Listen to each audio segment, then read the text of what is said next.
-9 sono i giorni che mancano a quella che verrà ricordata come l'assemblea più sofferta di Veneto Banca. In ballo il futuro dell'istituto, ma anche quello di tanti azionisti che sperano di recuperare il più possibile dai titoli che hanno acquistato.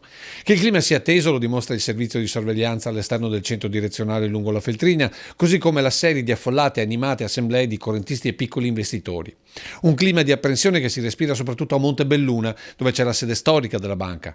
In municipio da giorni circola la voce di possibili dimissioni dell'assessore Alda Boscaro, moglie del presidente Flavio Trinca, con Vincenzo Consoli, considerato da molti investitori responsabile della crisi della banca.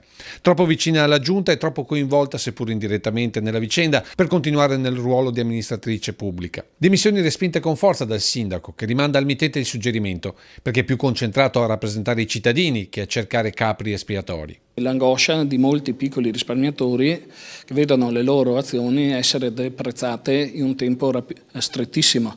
Qui vi sono fattori che sembrano legati tanto alla crisi internazionale che prima o poi doveva colpire anche il sistema bancario e soprattutto le banche popolari, quanto possibili errori compiuti da chi la banca ha governato finora. Sindaco che con Giovanni Manillo di Treviso, Floriano Zammondi di Conegliano, il vice di Vittorio Veneto e quello reggente di Oderzo, oltre naturalmente al primo cittadino di Asolo, altra città di fondazione di Veneto Banca, ieri ha incontrato il presidente Pierluigi Bolla.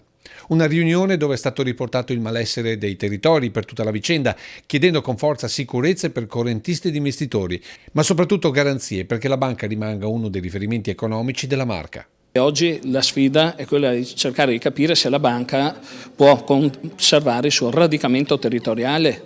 Oltre ai piccoli risparmiatori vi sono moltissime aziende che sono legate a doppio mandato al valore e alla capacità della banca di erogare servizi e credito.